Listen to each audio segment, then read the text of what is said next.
tom de oficial, né? E esse bate-papo antes do início é sempre muito prazeroso.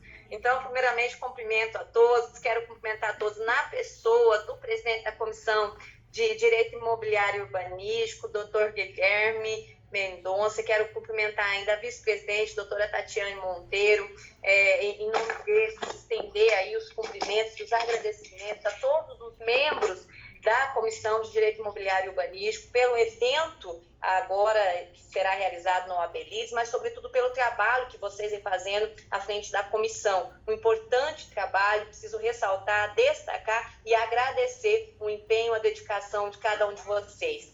Eu cumprimento ainda o nosso presidente da Escola Superior de Advocacia, doutor Bruno Sintra, mais uma vez parabenizando o Bruno pelo trabalho excepcional que a ESA vem fazendo, especialmente nesse OAB Leads. Quero cumprimentar toda a advocacia mato-grossense que nos acompanham aqui em mais um evento da OAB Leads e agradecer a todos pela participação. O OAB Leads vem sendo um imenso sucesso e isso se deve primeiramente em razão do empenho de todos, do trabalho de todos, e a gente só tem a agradecer.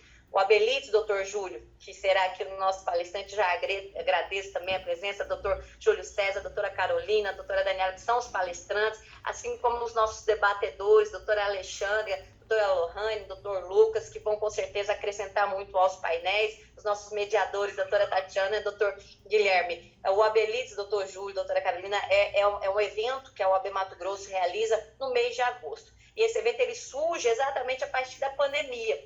O OAB Mato Grosso ela sempre foi muito ativa e nós tínhamos o mês de agosto com muitos eventos, muitas...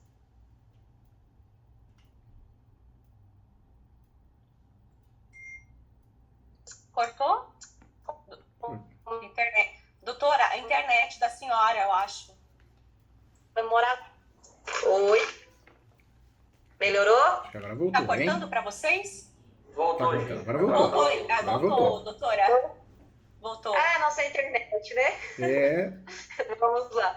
E aí foi um grande desafio para a gente nos adaptar a esse momento. Neste ano de 2021, o OAB Leads está com 35 eventos, são aproximadamente 300 palestrantes, aproximadamente 200 horas aulas e um sucesso absoluto até aqui. Então, nossa palavra é de agradecimento, é uma forma da OAB Mato Grosso levar a advocacia, levar à sociedade informação, atualização, e a gente tem feito isso com muito carinho. E a receptividade, o retorno muito bom, nos deixa cada vez mais feliz. Então, agradecendo mais uma vez aos nossos palestrantes, agradecendo mais uma vez aos membros da comissão, em especial, ressalto aqui o nome do nosso presidente Guilherme Mendonça, da nossa vice-presidente Tatiane Monteiro. Eu declaro oficialmente aberto este evento, esse evento que vai falar aqui sobre direito imobiliário, direito urbanístico. Tenho certeza que será uma manhã muito produtiva de trabalho, de estudo, de troca de informações. Tenham todos um excelente dia, uma excelente manhã de estudo. Muito obrigada.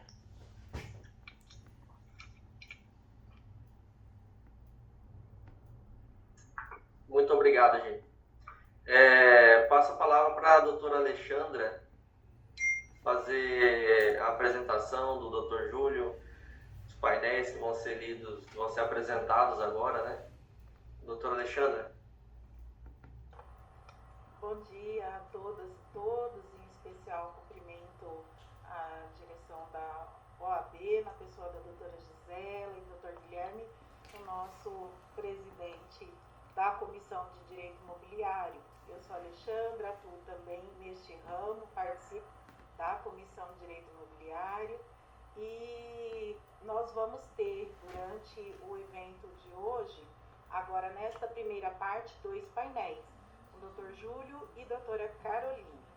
Ao final dos 2 painéis, nós abriremos para as perguntas, para o debate e aí quem desejar pode utilizar, né, o chat e mandar as mensagens se desejar também.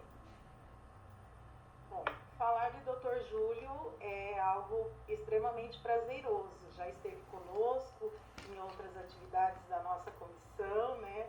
Sempre um convidado que só chamar que ele está à disposição para colaborar, o que nós sempre agradecemos. Dr. Júlio César Sanches, é advogado, mestre,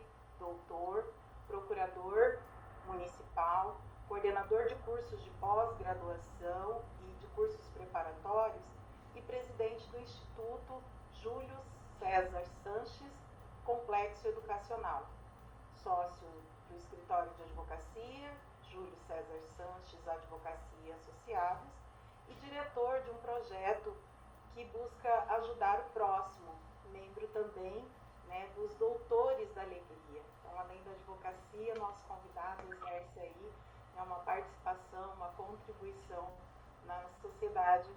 Com a palavra, Dr. Júlio, por 20 minutos, seja muito bem-vindo. Eu agradeço o convite e agradeço... eu falo que na vida tudo é questão de energia, né? E essa comissão, todos vocês, é uma educação, uma simpatia, é uma energia maravilhosa. Todos vocês, sem exceção, são pessoas do bem. A gente percebe isso com facilidade. E a vida é um imã, né? Então, com isso, a gente só atrai coisas boas, pessoas boas. Muito, muito bom. Parabéns para todos, parabéns pela gestão, pelo trabalho, pelo projeto. Contem comigo sempre. Sempre que realmente vocês convidarem, bater a agenda, jamais eu vou falar não para vocês, porque vocês merecem. Merecem por esse lindo trabalho, pela educação, pela simpatia e pela lealdade, né, com a jovem advocacia, com os advogados iniciantes. Então, parabéns pelo trabalho, viu? Eu acredito que tem muita gente ruim, né, em todos os sentidos, em todas as profissões, mas o bem sempre vence. E a prova disso é vocês. Pode ter certeza que esse trabalho ele está sendo muito falado pelo Brasil, viu? Parabéns, tá? Parabéns mesmo. Obrigado pelo convite. E eu queria iniciar hoje algumas discussões importantes. O direito imobiliário, o urbanístico, registral, o direito notarial, são ramos que muitas vezes na graduação a gente não tem acesso. A graduação de direito, independente se é uma faculdade particular, pública, nós sabemos o quanto a gente tem que correr atrás para poder entregar alguma coisa para o nosso cliente. Nós sabemos o quanto a gente precisa correr atrás para se atualizar e entender o que é advocacia. É difícil, não é fácil. Talvez quem enxerga essa profissão de fora acha que fez lá o curso de direito, passou na OAB, está pronto. Vai ganhar muito dinheiro. E não é. A advocacia é sofrida. A advocacia é sofrida. Muitas vezes nós ficamos longe da família, do marido, da esposa, dos filhos, de casa. Tudo tem um preço. E ser advogado, advogada, de alto nível, igual todo mundo que está aqui, eu falo de alto nível, não é questão financeira, é intelectual, a busca intelectual. Olha a hora que é e nós estamos aqui reunidos para discutir temas importantes. É difícil, a gente abre mão de muita coisa. E falo mais, às vezes até da nossa saúde, né? Nós deixamos de marcar alguma coisa, acompanhar, porque a gente gosta do que faz. Nós somos apaixonados. E por isso deu certo. E vai cada vez dar mais certo, né? O resultado disso é o quê? Boas amizades, o cliente satisfeito, resultados em relação a sentenças, a recursos, e aí de forma indireta, né, os honorários também. Olha que interessante, na graduação, parece que ela foi feita para desestimular, tanto é que nós temos um percentual hoje de quase 80% de existência. Quem começa um curso hoje de direito, bacharel de direito, 80%, pesquisa a última que saiu antes da pandemia, do início da pandemia, revelou que 80% dos estudantes de direito acabam desistindo até o terceiro ano. 80%, gente, é muita coisa.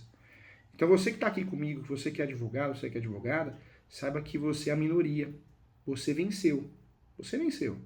Não interessa se é FIES, não interessa se é ProUni, não interessa como você chegou até aqui. Mas você venceu. Porque muita gente desiste no meio do caminho.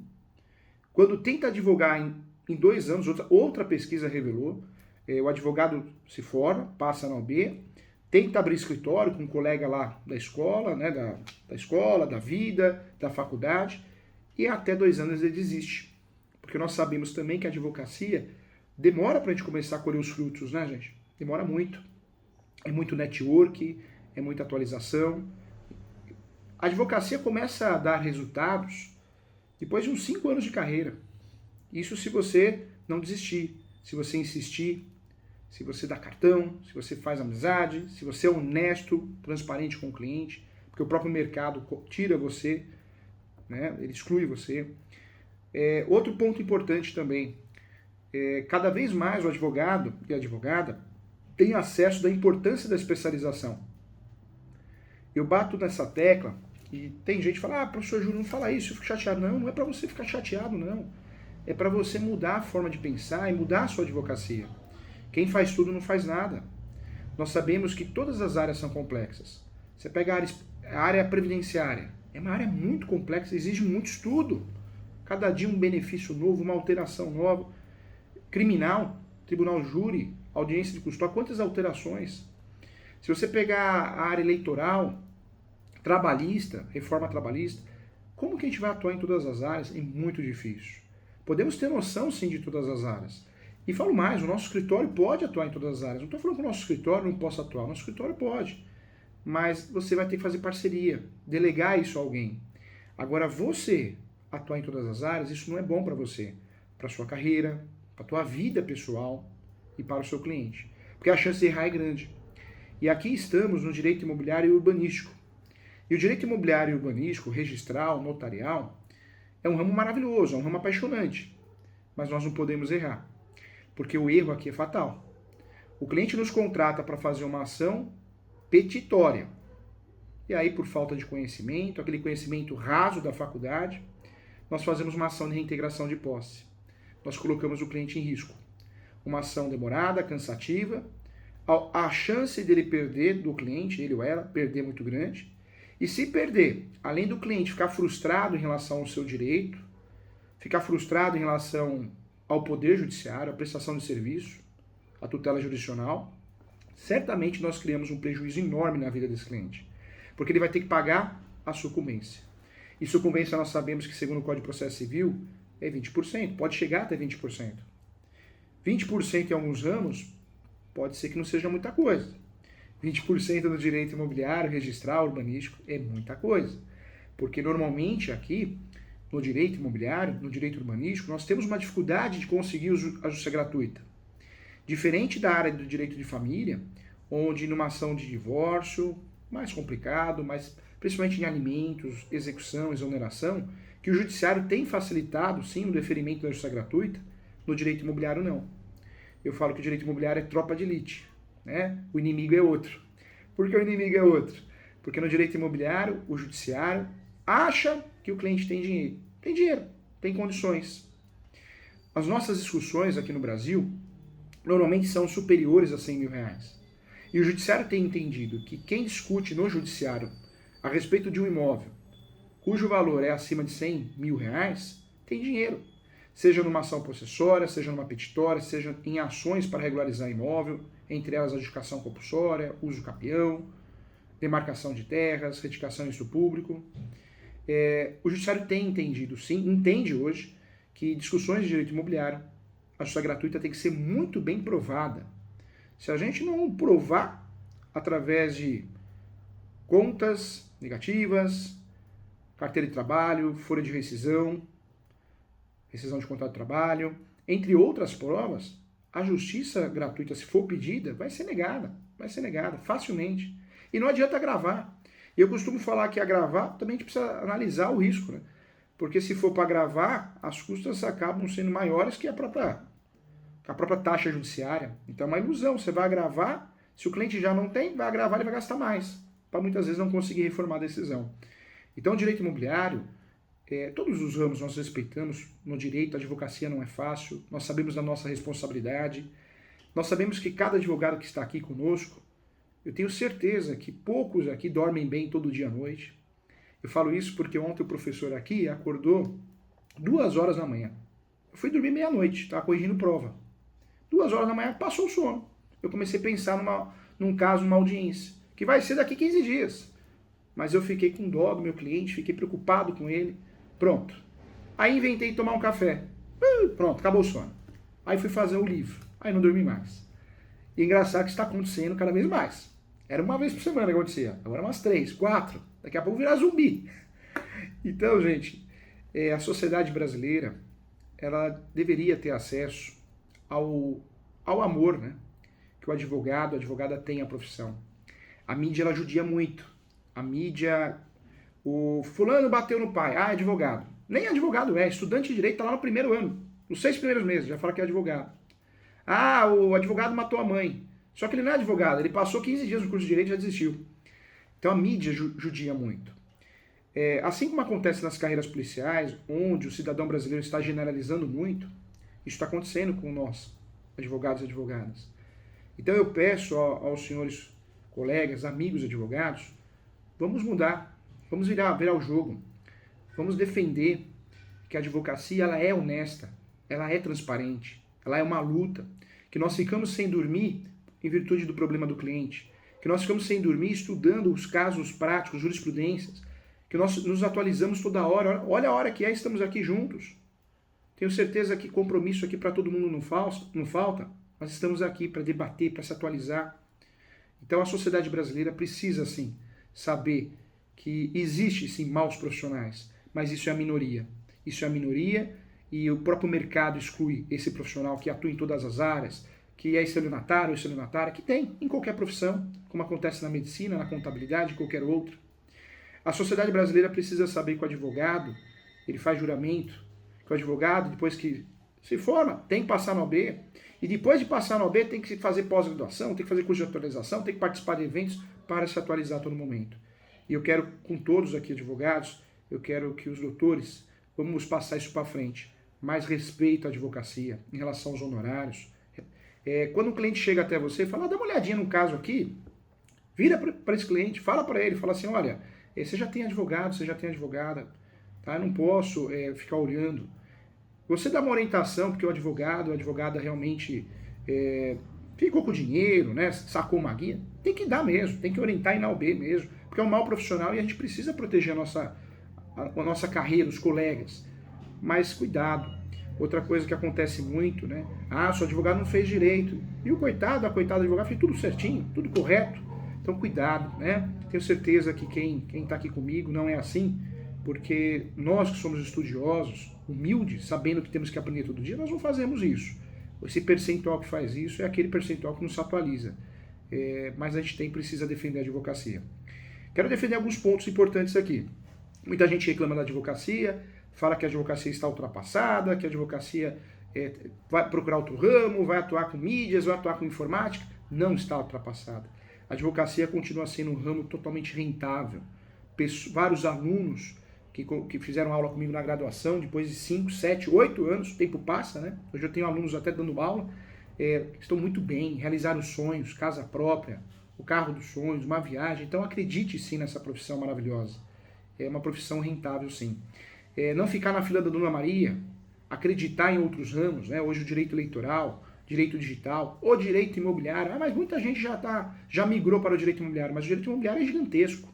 O direito imobiliário nós temos vários segmentos, regularização de imóveis, direito condominial, faltam bons advogados ainda, direito urbanístico, nossa, direito tributário imobiliário, direito do consumidor imobiliário, tem muitos segmentos para a gente atuar. O direito imobiliário é um segmento, sim, do direito civil, mas possui conceitos e princípios próprios. Uma vez eu fui convidar também um doutrinador para dar uma palestra e eu fiquei muito chateado, porque ele, na época, ele virou para mim, não vou dar essa palestra não estou afim, desse jeito. Sabe quem inventou o direito imobiliário? Fui eu, ele falou para mim. Aí eu fiquei pensando, então ele deve ter uns 300 anos, né? Porque o direito imobiliário nasceu no Código Civil. Ele foi segmentado diante da importância dele. Ele foi segmentado diante dos advogados especialistas que surgiram. Mas o direito imobiliário sempre existiu. As evidências do direito imobiliário aparecem lá no direito romano. Então esse doutrinador, que eu particularmente nunca mais vou convidar para dar uma palestra, porque uma coisa que eu não aceito é a arrogância, gente. Nós vamos para o mesmo lugar. Mesmo lugar. Mas eu vou falar isso, professor, mas a morte é certa. Não sabemos se vai doer, se vai demorar. Tomara que demora. Né? Mas é o caminho de todos. Então, vamos dividir, vamos compartilhar. Então, a arrogância fecha portas, como fechou com esse doutrinador. Que tanto é que hoje, né, os comentários, que ninguém convida mais, só dá aula naquele lugar porque não dá, ninguém aguenta. Então não inventou o direito imobiliário, não. O direito imobiliário nasceu com o próprio direito e vai evoluir muito. Incorporação, novos projetos, multipropriedade, muita coisa vem por aí. Eu queria bater um papo com vocês porque nós temos novidades importantes. O direito imobiliário é muito dinâmico, o direito de família também. Mas o direito imobiliário, ele passou a ser um ramo totalmente dinâmico. Nós temos pelo menos 6 novidades por ano. E dessas novidades causam um grande impacto. A primeira novidade que eu queria tratar com todos é em relação à ação de missão de posse. A ação de missão de posse é uma ação onde nós sabemos, aprendemos na graduação, quando aprendemos, porque não tem direito imobiliário na graduação, nem urbanístico, que pena, menta tão mal feita, né, gente? Sofremos para correr atrás, mas corremos. A emissão da posse, o Superior Tribunal de Justiça decidiu, esse ano, que é uma ação de caráter petitório. Doutores, muita atenção em relação a isso, porque a advocacia joga muita pedra, né, no advogado, na advogada, mas a sociedade um dia ela vai saber a verdade, né? E qual que é a verdade? Não generalizando, nós temos grandes juízes, servidores, né? Então sempre respeitando os bons profissionais. E vamos defender que isso seja a minoria, mas faz um estrago danado. Infelizmente, muitos juízes e juízas não têm o conhecimento que precisariam para nos ajudar. Não conhece direito urbanístico, não conhece direito imobiliário, não conhece direito registral, não conhece direito notarial. E julgam mal, vocês sabem disso. Tenho certeza que todos passaram por isso já. Já tivemos casos no escritório onde nós distribuímos uma ação de uso capião e o juiz extinguiu o processo. O cliente com mais de 15 anos de posse, gente. O juiz extinguiu o processo dizendo que poderia ir no cartório. E o cartório é logo ali, com essas palavras, hein? Logo ali, usou essa palavra. Olha que absurdo, que falta de compromisso com o cidadão brasileiro, que falta de compromisso com a advocacia. Eu fiz uma peça de reconsideração e falei, excelência, com mais de 15 anos de docência, eu nunca vi uma decisão dessa. Extinguiu o processo, sendo que os autores da ação possuem mais de 15 anos de posse. Outro detalhe, nós não pedimos um parecer para Vossa Excelência, nós pedimos um julgado de uma ação declaratória. Na reconvenção ele respondeu, recorra. Recorremos. O jogo foi mudado, ainda bem, porque não tem sentido. Fico triste com essas decisões, porque o magistrado ou uma magistrada muitas vezes esquece que ele foi um advogado um dia, ou pelo menos deveria ter sido. E muitas vezes trata o advogado, a advogada com desprezo, né, gente? O cidadão brasileiro com desprezo. E ele esquece muitas vezes que o advogado, a advogada é figura essencial. Não só o Estatuto, como a Constituição Federal diz isso, mas é uma realidade. Nós que provocamos o judiciário, criamos as teses. As teses só acontecem e nascem porque nós criamos. Essas teses novas, elas são julgadas. Triste isso, mas é uma triste realidade. Vamos acreditar que seja a minoria e que essa minoria seja, de certa forma, excluída com o tempo. Outro julgado que me assustou também em relação ao direito imobiliário foi uma ação de missão de posse de um aluno da nossa pós, lá na Escola Superior Universitária, na plataforma ISO. O que aconteceu? Esse aluno, casal, marido e mulher, ambos advogados, ingressaram com uma ação de missão da posse. A juíza entendeu que era uma ação possessória e conduziu o processo como uma ação possessória. O professor presta muito serviço de mentoria para advogados, advogadas que atuam em outras áreas, iniciantes, jovens advogados, ou que precisam dividir um pouquinho a responsabilidade. Que eu falo que a advocacia a gente precisa que nem terapia. Às vezes é bom dividir a responsabilidade, né? Pra gente conseguir dormir. Vieram conversar comigo, e aí nós percebemos aqui naquele momento que o judiciário errou. O judiciário estava tocando o processo como uma possessória, tinha marcado uma audiência justificativa. Aí eu orientei o casal, em conjunto, nós fizemos juntos uma peça. Juíza, nobre magistrada, com todo respeito, data vênia, essa ação não é possessória. Aparece o nome ação de missão de posse, aparece o nome posse, mas não é possessória. É uma ação petitória a ação de missão de posse. Ela tem caráter reivindicatório, com todo respeito, viu? Enunciado e súmula 487, que diz que em uma discussão de posse prevalece quem tem o domínio. Aí nós percebemos que o judiciário se achou. Eu acho que falou, opa, deixa eu prestar atenção que eu estou fazendo bobagem. E é triste isso, gente. Quando nós temos as varas especializadas, especialmente no uso capião, as varas de registros públicos, nós percebemos que o processo é conduzido de um jeito. Muitas vezes o judiciário tem aceitado aí as cartas de anuência dos confrontantes, porque o judiciário quer resolver. Mas quando nós caímos na vara civil, E se é um juiz ou uma juíza que gosta do tema, ótimo, as coisas funcionam também. Mas infelizmente tem muitas varas que o juiz julga um dano moral, julga uma ação de divórcio, uma ação de alimento, vai julgar o uso capião. Mas ele judia, hein? Judia ele ou ela, judia muito do advogado, da advogada e da parte. Com decisões absurdas, sem fundamentos, complicado. A única arma que nós temos, gente, é o conhecimento. Para fugir dessa jurisdição defensiva, desse pouco caso praticado por alguns, dessa advocacia desmotivada, dessa advocacia manchada, muitas vezes, pela mídia, é o conhecimento. Quando você tem conhecimento, você consegue acertar, conduzir o próprio judiciário e faz toda a diferença. Quero trazer aqui, além dessa situação, mais uma novidade. No Brasil, nós temos 36 espécies de uso capião. Uma pena. Nós aprendemos 5 na graduação. Quem teve sorte aprendeu 6. O uso capião indígena. Pode ter certeza. Né?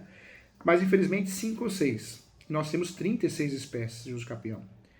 Várias espécies que devem ser utilizadas na prática, como o uso capião de vício documental, uso capião tabulário de coisa própria. É muito comum no Brasil o sujeito ter um imóvel, ele já tem 1/4 do imóvel, mas ele não tem o restante. Não tem. Ele não tem o restante e o único meio que ele tem para regularizar é o uso capião. Por que não fazer um uso capião de coisa própria? Infelizmente. Outro uso capião interessante, o paroquial. Se a área você consegue provar que tem origem católica, você pode fazer um uso capião específico. Também faz a diferença. O professor fez uma regularização de imóveis para a Igreja Católica, numa grande área, numa cidade conhecida, onde tem a igreja, e nós conseguimos regularizar com mais facilidade. Então existe um desconhecimento muito grande em relação ao Instituto do Uso Capião. E, infelizmente, eu defendo também no meu livro 2 teses que são atuais. Uma não tanto, esse livro aqui, O Direito Imobiliário de A a Z, da editora Mizuno. Uma não é tão nova, que é a soma de posse, prevista no Código Civil. Mas a outra é muito nova. Tanto é que ela surge em 2018, que é a tese do uso capião, usando a posse no decorrer do processo. A terceira turma do Superior Tribunal de Justiça decidiu, em 2018, que não precisa mais ter a posse fática. O que é a posse fática? 5 anos de posse, 10 anos de posse, 15 anos de posse, completos. No passado, o cliente, quando nos procurava, ele tinha que ter a posse findada, ou seja, 10 anos, 5 anos, 15 anos completos. Hoje não. Hoje eu posso distribuir uma ação de uso capião, mesmo que o cliente tenha 5 anos, 7 anos, 8 anos, ou seja, talvez falte aí 2, 3 anos para completar aquele requisito de posse exigido naquele uso capião. Mas por que não usar essa tese nova, que é a tese do uso capião complementar, no decorrer do processo? Faz toda a diferença. Faz toda a diferença porque muitas vezes, se você parar para verificar a jurisprudência, inclusive no Estado, você vai verificar que os juízes falam que tem todos os requisitos, dói o coração, né? O autor ou os autores da ação de uso capião, uma forma originária de adquirir propriedade, tem todos os requisitos, a posse mansa e pacífica, animus domini, porém, não foi provada a posse de 10 anos, só a posse de 7, improcedente o pedido. Então nós temos um instrumento para incluir no nosso uso capião que pode fazer a diferença, que é a tese, em caixa alta, a tese do uso capião complementar no decorrer do processo. E isso nós achamos com facilidade. Se você for lá no Google digitar uso capião, contagem de prazo no decorrer do processo, você já acha lá pelo menos 4, 5 jurisprudências e inclusive acha também o julgado da terceira turma. Então é importante também. Queria defender também, conversando com um juiz especialista, e também o professor que faz parte do conselho das normas da corregedoria e faço parte também da comissão de direito imobiliário de estudos avançados. Nessa discussão que surgiu, eu quero trazer e dividir com vocês também. Olha que interessante. Foi discutida a forma da peça de uso capião, que poderia também ser utilizada via requerimento do cartório. Que ficou nesse debate de interessante, de positivo, que tudo que você for pedir fora da ação de uso capião, peça em preliminar. Professor Júlio, então eu quero pedir antecipação da perícia, pede em preliminar no uso capião. Antes dos fatos, preliminar, pedido da perícia. Por que nós vamos pedir antecipação da perícia? Porque o nosso cliente muitas vezes não tem condições de pagar um topógrafo, uma topografia, um georreferencial. Se é para fazer e gastar 2 vezes, pede antecipação da perícia e pede em preliminar. Outros pedidos importantes no uso capião, que também ficou evidente nessa discussão, e eu quero dividir com os colegas, porque eu achei muito interessante e muito inteligente por parte de todos. Eu acho que foi algo frutífero que vai nos ajudar. Prioridade processual. A prioridade processual tem sido deferida no uso capião também, em virtude da idade, estatuto do idoso, enfermidade, né? Também. Outro ponto também, a averbação premonitória. Muitas vezes, a venda de gaveta, contrato de gaveta, ela gera fraude com facilidade. A dupla, tripla venda. Então, uma saída também preliminar de uso capião é pedir o quê? Que o cartório seja oficiado para fazer uma averbação premonitória ou informativa, né? O que seria isso? O que poderia acontecer nesse caso? Aquela matrícula, objeto de uso capião, vai ter uma averbação dizendo que tem um uso capião em andamento. Isso evitaria fraudes, diversas fraudes. Então, tudo que foi muito discutido, que eu achei muito interessante, eu vou dividir porque essa turma merece, essa comissão merece, esses advogados merecem. Porque realmente, nessa discussão, tinham cartorários, oficiais e advogados.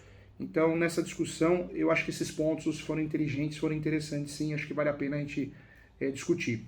Outro ponto que foi discutido também nesse evento foi a posse mansa pacífica. E aí, dentro do que o Superior Tribunal de Justiça pensa, vamos seguir. Muita gente, muitos colegas advogados que não são da nossa área, e até nós fazemos confusão, claro, é normal, muita coisa, muita informação, nós viramos para o cliente, olha, o senhor, a senhora não tem posse mansa pacífica.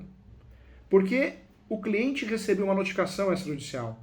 O cliente, ele mostrou um boletim de ocorrência. O cliente mostrou uma ação de obrigação de fazer, uma ação de arbitramento de aluguel. E ficou pacificado que não. As únicas ações que vão tirar essa posse mansa pacífica são as ações possessórias, reintegração, manutenção, interdito proibitório e as ações petitórias, reivindicatória, emissão da posse e ação de resgate. Outro ponto que foi definido também, que o que tira a posse mansa pacífica é a ação transitada e julgada.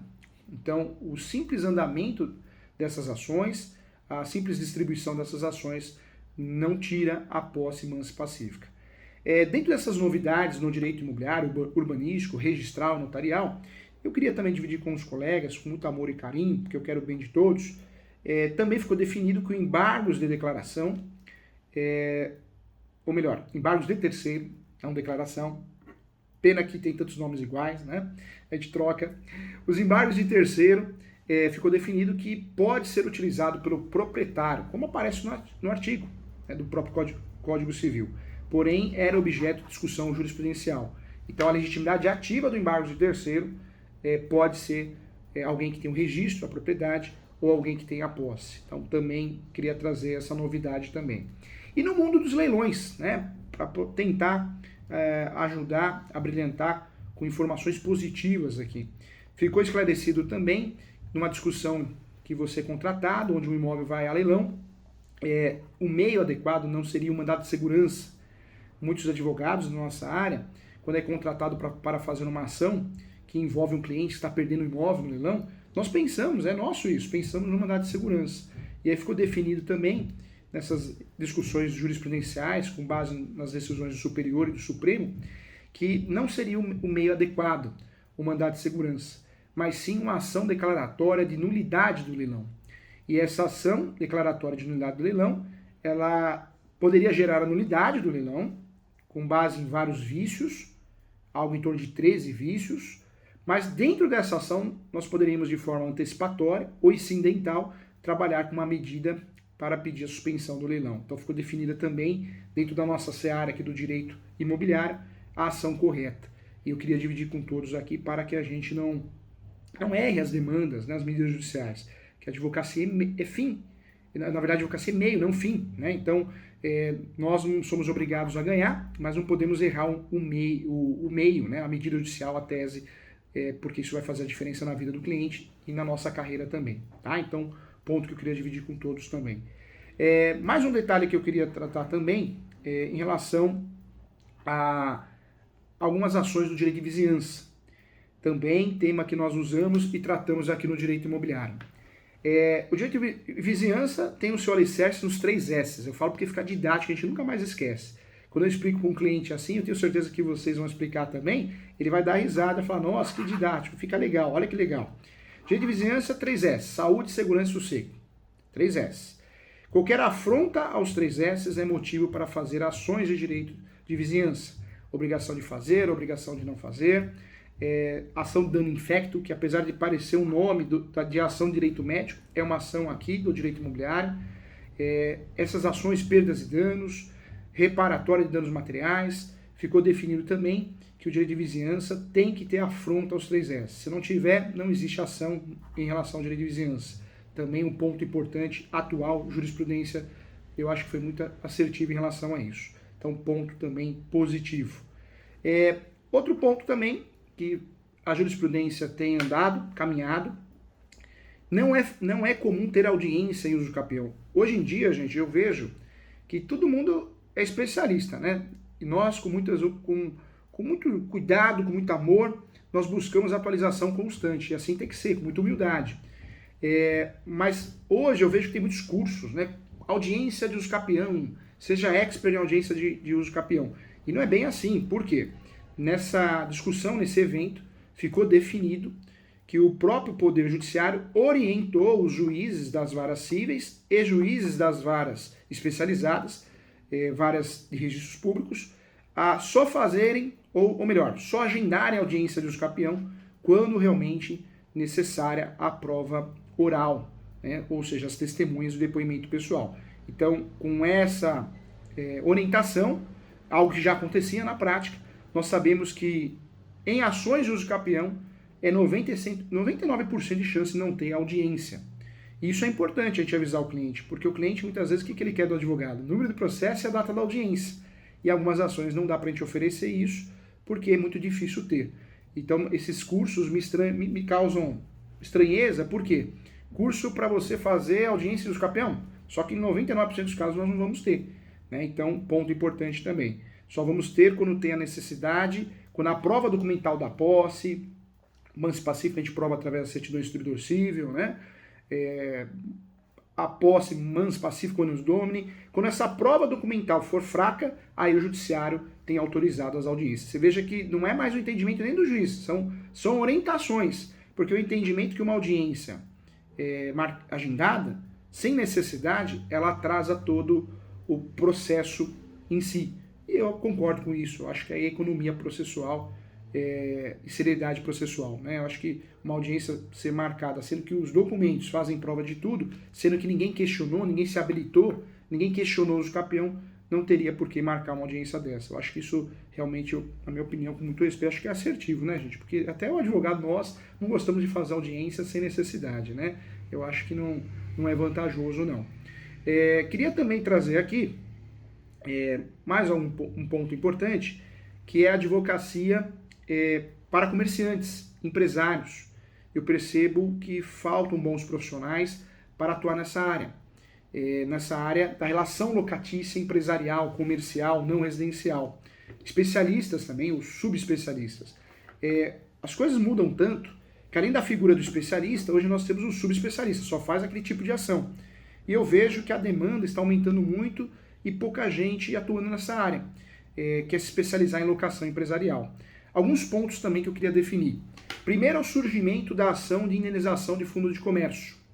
Uma ação que muita gente não sabe que existe. E não sabe que existe porque nós temos uma mania que aprendemos na graduação, que só existe o que está no código ou numa lei. E não é. O direito brasileiro é um direito híbrido. Ele realmente é positivo, né, com base em leis escritas, artigos, mas o nosso direito ele dá muita abertura para jurisprudência e doutrina. Então nós temos várias ações doutrinárias jurisprudenciais. E a ação que ganha força nesse momento é a ação de indenização de fundo de comércio. Não tem lei ainda, não tem artigo, mas existe. Vários julgados, uma ação importante. Quando o cliente procura você, como advogado ou advogada, ele tem mais de 5 anos na posse, um lava-rápido, estacionamento, um posto, um restaurante, qualquer forma de comércio, até um dentista, até um escritório de advocacia, a partir de 5 anos, ele criou um vínculo naquele local. Então ele teria direito, se ocorrer um despejo, uma convocação do imóvel de forma injusta, ele teria direito a uma indenização. Então é uma ação interessante, hein? Ação de indenização de fundo de comércio. É uma ação doutrinária e jurisprudencial.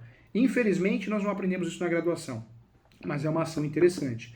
Acredito que em pouco tempo, né, no Brasil, tudo moroso, nós tenhamos sim uma lei para definir. Assim como aconteceu com a sócio-afetividade, que não tinha lei nenhuma lá no direito de família, né, para declarar o amor. Vai acontecer com essa ação de indenização de fundo de comércio. Então, ação importante. Queria tratar mais um ponto que eu acho que também não poderia passar, porque eu quero contribuir com os colegas, com os amigos. Eu acho que não é só ser convidado e vir fazer qualquer coisa, né? Eu preciso somar alguma coisinha na vida de cada um aqui. Então, a minha intenção é essa. Trazer alguma coisa que, olha, isso aqui vai me ajudar. Essa é a minha intenção. Então, para fechar aqui, o que eu quero trazer também é que o Superior Tribunal de Justiça já decidiu o conceito correto de direito de preferência. E aí, vamos abrir a cabeça aqui. Lá na graduação, aprendemos errado. Ah, direito de preferência automático para o inquilino. Não é. Não é. O direito de preferência só acontece na locação quando nós temos o binômio. Binômio. Se não tem os dois, não tem. Eu preciso ter uma cláusula no contrato de locação comercial, chamada cláusula de direito de preferência, cláusula de reserva, o nome que você quiser usar. E preciso ter a verbação desse contrato, do imóvel alugado. Eu preciso pegar esse contrato de locação e averbar na matrícula do imóvel alugado. Se eu tenho as duas coisas, se eu tenho a cláusula dentro do contrato, chamada cláusula de reserva, se eu tenho a cláusula dentro do contrato, chamada cláusula de direito de preferência, mas o contrato devidamente averbado na matrícula do imóvel, legal. Pode comemorar, quando somos advogados do inquilino, né? Do locador não. Porque realmente o nosso cliente inquilino, locatário, comerciante, empresário, vai ter direito ao direito de preferência. Se não tem isso, não existe. E vários julgados, hein, no estado aí também, improcedentes de pedidos de alguma forma de indenização, de nulidade da transação, de compra e venda, porque só existe direito de preferência nessa situação. E a última, então, para definir e deixar todo mundo atualizado, princípio da fungibilidade nas ações possessórias. Cuidado, o superior já nos orientou também que as ações possessórias, eu faço uma ação hoje, juntamente com a doutora Tatiana, faço uma ação com ela em parceria, onde o cliente nos informou num imóvel rural, uma chácara, uma fazenda, um sítio, que foi invadido parcialmente. Então vamos fazer a ação, manutenção de posse. Depois de 5 dias da distribuição do processo, o cliente nos liga e fala, olha, doutores, invadiram a fazenda inteira. Então, nós podemos fazer o quê? Uma simples peça e informar o juiz. Juiz, olha, o pedido não é mais de manutenção de posse, é de reintegração. Legal. Esse é o caso típico de fungibilidade. Aplicação da fungibilidade. Mas o que o superior diz, e eu concordo, eu acho que é um erro técnico, quando o cliente nos contrata, você faz uma reivindicatória. Quando o cliente nos contrata, você faz uma ação de manutenção de posse. Só que a invasão já foi total, nós erramos a ação.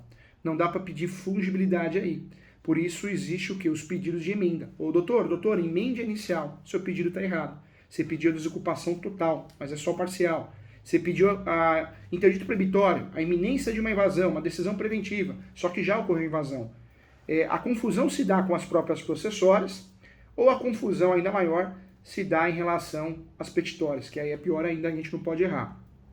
E dentro dessa situação, eu quero deixar claro também que a jurisprudência atual já chegou a uma situação de escolha, de conceito, de tutela de evidência, que a coisa julgada nas ações possessórias não vão prejudicar as ações petitórias. Então, se eu perdi uma ação, você como advogado, advogada, uma ação possessória, amanhã o cliente conseguiu o registro, não faz coisa julgada aqui, porque eu fiz uma ação possessória. Eu vou buscar uma outra ação, que é uma ação de domínio, de registro. Gente, sem muitas delongas, porque eu sei que o tempo de todo mundo é corrido, né? Tem a cliente para atender, tem filho, tem filha, tem irmão, todo mundo tem, né? Então eu tentei resumir, para não ficar aquela palestra, aquele discurso, aquela coisa cansativa, maçante, mas eu tenho certeza de que tudo que eu falei, alguma coisa vai te ajudar na sua carreira, tá bom? Agradeço a todos. E com certeza, estamos transbordados de tanto conhecimento, transbordados de tanta coisa bacana que o senhor falou. É muito bom estar no ambiente certo. E o que o senhor falou no início da apresentação é isso. Todos nós aqui estamos cercados de pessoas transmitindo conhecimento a todos. E o senhor, com certeza, enriqueceu a nossa manhã. A gente sai daqui renovado, com tanto conhecimento, tanta novidade, tanta coisa legal que foi nos apresentado. Muito obrigada, Dr. Júlio César, mais uma vez. É sempre bom ouvir o senhor, muito bom estar nos eventos que o senhor promove. E é sempre uma honra, né? Eu não sei se, neste momento, alguém tem alguma pergunta para fazer para o Dr. Júlio César, ou se o Guilherme irá fazer ao final, né, na hora do debate. Mas se vocês tiverem alguma pergunta, alguma dúvida, pode mandar aqui no chat, o pessoal que está no YouTube também, pode encaminhar as dúvidas para nós. Será um prazer os palestrantes aqui responder a sua dúvida, a sua pergunta. Então, é sempre uma honra. Eu agradeço, viu? Eu agradeço. Eu faço a coordenação dessa escola superuniversitária. Eu pedi aqui para o pessoal da direção e eles autorizaram. Tem um curso meu, eu sei que é meio puxadinho, né? É 16 horas a carga horária. Mas quem tiver interesse em fazer esse curso online, eu vou dar de presente para cada um que quiser fazer aqui. Eu pedi, né? Eu acho que eles falam muito não lá para mim, mas falou sim. Então eu vou passar para vocês. Eu vou passar no chat aqui o telefone, o WhatsApp, na verdade, da faculdade. É um curso que foi gravado 16 horas. Eu sei que é puxadinho. Eu não sei quanto eles vendem lá, mas esse curso é gratuito. Para quem participou aqui, ele é totalmente gratuito, tá? Deixa eu passar aqui, o DDD é o 11, o telefone é o 988 05 8286. Por que eu tô passando para vocês, gente? Porque eu sei que é 16 horas, é cansativo, mas é muito legal, muito completo. E eu queria dar um presente para vocês. Eu acho que é a segunda vez que eu tenho a oportunidade de conversar com essa comissão maravilhosa, com vocês, que são tão educados, né? Uma energia tão boa. E eu falei, eu quero levar um presente. Aí eu tinha pedido um outro curso, que a carga horária era maior, gratuito, mas tomei um não, sabe, gente?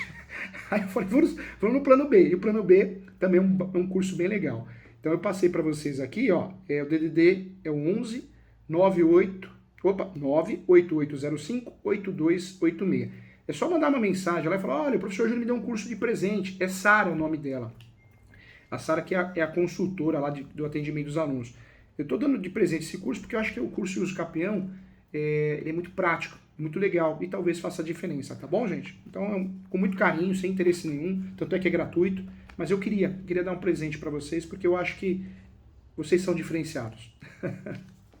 Doutor Júlio, todos agradecemos, com certeza, e olha que nós vamos ficar mal acostumados, mas valeu. Passo agora para você, Lohane. Vocês anotaram o telefone, né, pessoal? Não perca essa oportunidade, porque o chat aqui, pessoal, tudo ficou, meu sorriso foi de orelha a orelha, porque a gente ama um curso. É o curso de uso capião? É o curso de uso capião.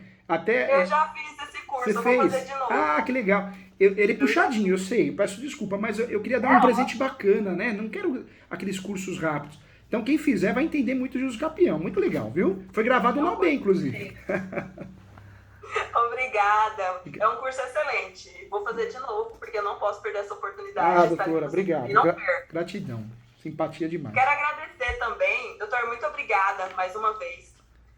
Eu quero agradecer também, dar as boas-vindas aqui para a doutora Caroline Pio, que está aqui, que será a nossa próxima palestrante. Antes disso, quero também agradecer a presença da doutora Maria Aparecida, que está aqui na sala, está presente conosco. E iremos agora iniciar o segundo debate, a segunda palestra. Doutora Lohane, primeiramente agradecer o doutor Júlio, né? Obrigado. Não bastando a excelente palestra, ainda fomos presenteados essa manhã, né?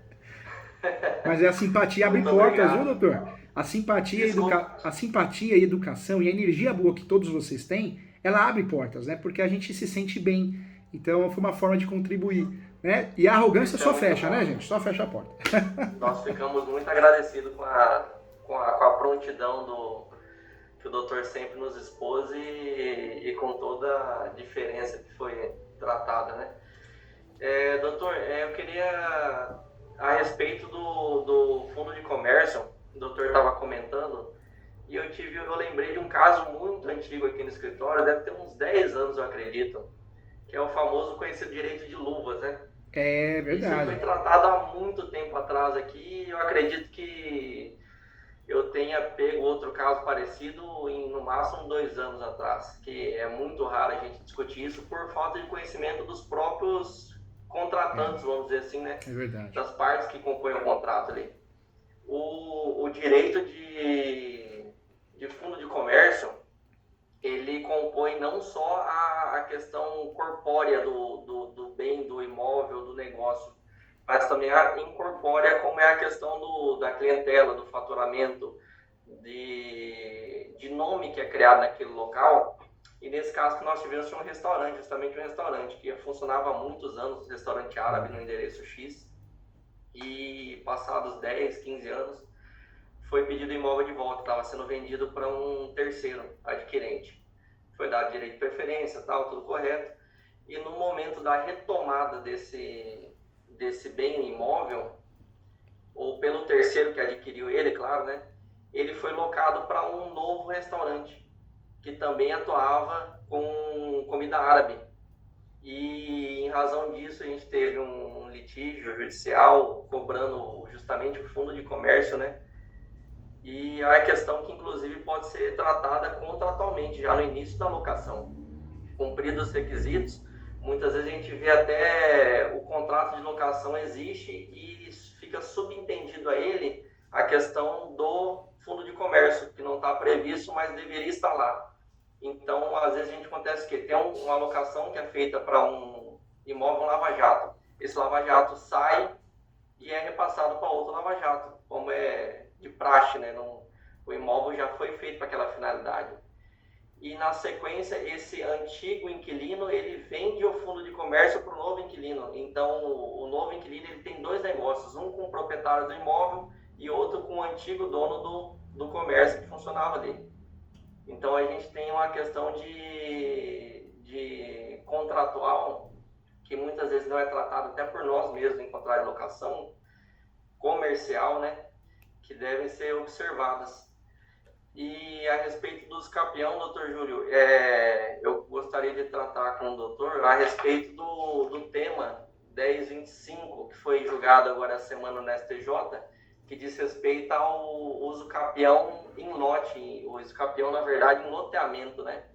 Que é o quê? Um imóvel que, a princípio, ele é um imóvel unificado, porém, o loteamento irregular, ele gera o direito de várias pessoas pedirem em conjunto os capião desse imóvel, que a princípio seria indivisível. Foi julgado agora no STJ. Eu gostaria que o doutor comentasse um pouco sobre esse assunto. Nós temos, em relação a requisitos, né, subjetivos em relação ao uso capião, nós temos essa novidade e mais 2. A primeira novidade é que tinha uma discussão se eu poderia fazer uso capião urbano e rural, numa cidade, num município, num local, que esse uso capião, na verdade, não cumpriria os requisitos do tamanho do módulo rural. Módulo rural, hectares, e já ficou definido que sim, né? Então eu posso fazer uso capião, mesmo que exista uma diferença em relação ao módulo rural ou plano diretor, porque é uma forma originária de adquirir propriedade. Eu achei esse julgado muito interessante, porque muitos juízes de primeiro grau, né, eles acabavam implicando com o seu uso capião, com o nosso uso capião, justamente com isso, com esse argumento, e aplicando uma jurisdição defensiva, extinguindo o processo, ou dando a improcedência, falando, olha, o tamanho da área não respeita o plano diretor, ou não respeita a destinação dada àquele bairro, àquele lote, àquela quadra. Então era um problema que nós tínhamos muito, então isso foi resolvido. Dentro dessas novidades, também uso capião com herdeiros.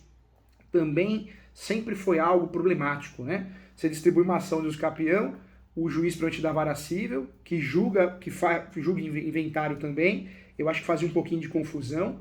Ele não seguia o caminho do enunciado 492 da 5ª Jornada de Direito Civil, que classificou a posse como direito autônomo, um direito sui generis.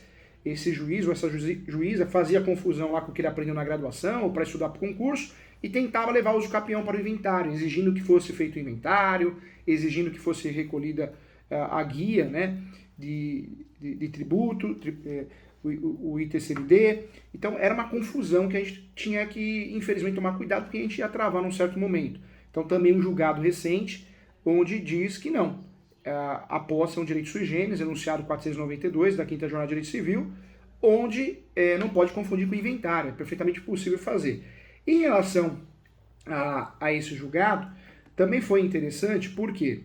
Porque nós tínhamos aí uma discussão muito grande em relação a essas questões de metragem, essa questão de plano diretor, e nesse julgado ficou muito claro que o judiciário mudou da água para o vinho, assim como aconteceu muitas vezes no direito imobiliário, né? Se a gente pegar aquela ação que eu gostava de fazer, acho que todos os doutores gostavam de fazer também, porque a gente ganhava fácil, né? Que era aquela ação da comissão de corretagem paga indevida. Lembra disso, doutor Guilherme, né? Era maravilhoso fazer essa ação. Contratos de comprimento de imóvel na planta. Era muito gostoso, né? O cliente, quando falava isso, a gente abria o sorrisão, né? Falava, vou até comer um pão de queijo agora, de alegria, né? Por quê? Porque a gente sabia que era uma ação que ia vir. Normalmente a indenização em dobro. A construtora pegava, empurrava lá para o comprador a comissão do corretor. E o judiciário era muito pacífico nesse sentido. Quem paga o corretor é quem o contrata, é a construtora. E como o direito imobiliário é muito dinâmico, né? Ficou sobrestado os processos, o judiciário mudou de ideia, da água para o vinho. Mudou de ideia, dizendo que quem paga o corretor depende. No imóvel na planta, se tiver uma declaração, uma cláusula em negrito, né? No contrato de compra e venda, compromisso e promessa, é a parte mesmo. Então, infelizmente, atrapalhou o cidadão brasileiro e atrapalhou nós, advogados, porque era uma ação muito interessante e não podemos falar causa ganha, que é feio, né? Assim como o médico falar que a cirurgia não pode acontecer nada, não tem risco, mas é uma causa que a gente realmente tinha muita facilidade de ganhar. Então, infelizmente, aconteceu essa inversão. E eu trago esse exemplo por quê? Porque justamente nesse julgado que o doutor Guilherme falou, nós tivemos uma mudança fundamental no direito brasileiro. Ficou muito claro que o judiciário não tem que fechar as portas para o uso capião, para a regularização de imóveis, dificultar, criar embaraços, né? Não vou fazer, não quero fazer. Assim como o judiciário e o cartório tem que facilitar. Hoje as varas especializadas de registros públicos, o que elas têm feito? Elas têm aceitado sim carta de anuência, que é algo que nunca foi aceitado em uso capião. Nunca foi aceito em uso capião. A carta de anuência, o juiz fala, não, o uso capião tem que ter citação, sob pena de nulidade. Hoje não, esses juízes mais atualizados, várias especializadas, eles têm aceitado, porque o entendimento vamos regularizar. Se alguém quer questionar, questione isso numa ação de nulidade. Então, houve uma mudança de pensamento já há algum tempo, e esse julgado deixou muito claro isso. Vamos facilitar. O imóvel regularizado, ele é bom para todo mundo. Para o advogado que ganhou a ação, para as partes, para o Estado, o município e a União. Então, não complicar. E esse julgado é a prova viva, ou pelo menos prova prática, dessa mudança de pensamento. Que, infelizmente, alguns juízes ou juízes desatualizados, né, não preparados para julgar a matéria, acabam criando embaraços, né?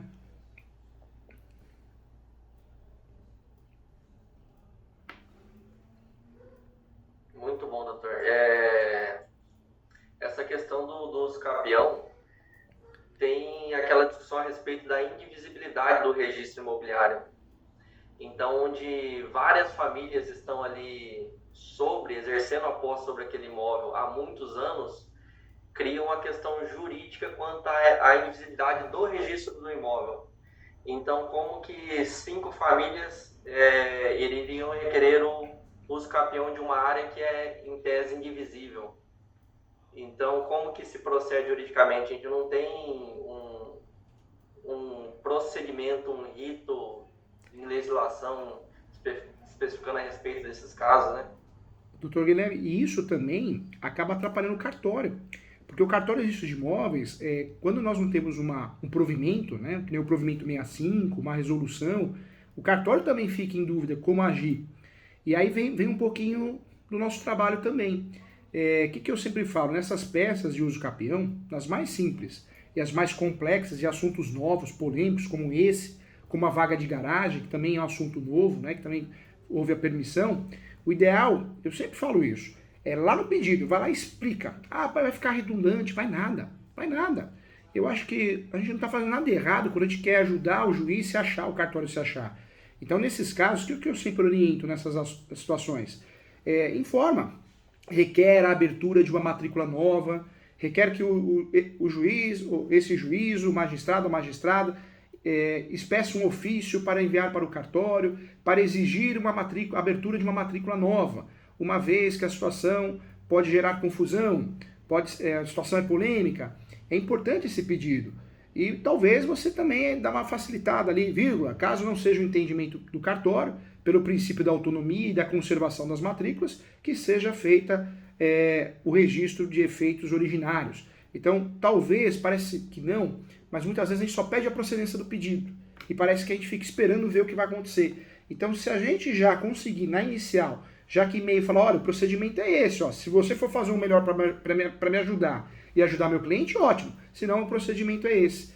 Seria uma forma da gente ajudar a tampar esse buraco que ficou, né, doutor Guilherme? Esse buraco, essas omissões que nós temos, né? Doutor Júlio, agradeço em nome da comissão, dos 38 membros da comissão, de toda a Ordem dos Advogados do Brasil, secção Mato Grosso, a presença do doutor, a brilhante palestra que foi dada, diria até uma pós-graduação em 1h30, né, doutor? Peço desculpas aqui. Eu gostaria de agradecer o grado que foi, o curso que foi nos dado aí, né, cedido pelo doutor Adilson Capião. Eu vou pedir para o doutor encaminhar aquele telefone. Não, já está encaminhado aqui no chat, doutor. Eu olhei aqui, eu estou sem óculos, eu sou meio cegueta, né? 8286, já está encaminhado aqui. Mas eu acho que eu acertei sim. Acertei. Perfeito. E agradeço a presença do doutor. Vou passar a palavra para a doutora Lohane para que faça a apresentação do nosso próximo painel. Agradeço muito novamente, doutor Júlio. Precisando, as portas da comissão aqui estão abertas para o doutor e não faltará oportunidades para a gente fazer outras palestras, outras reuniões. Grande abraço. Um abraço. Muito obrigado a todos, viu? Muito obrigado. Saúde e paz para todos. Obrigada mais uma vez. E agora vamos dar início ao próximo painel, que será apresentado pela doutora Caroline Pio. Ela é uma advogada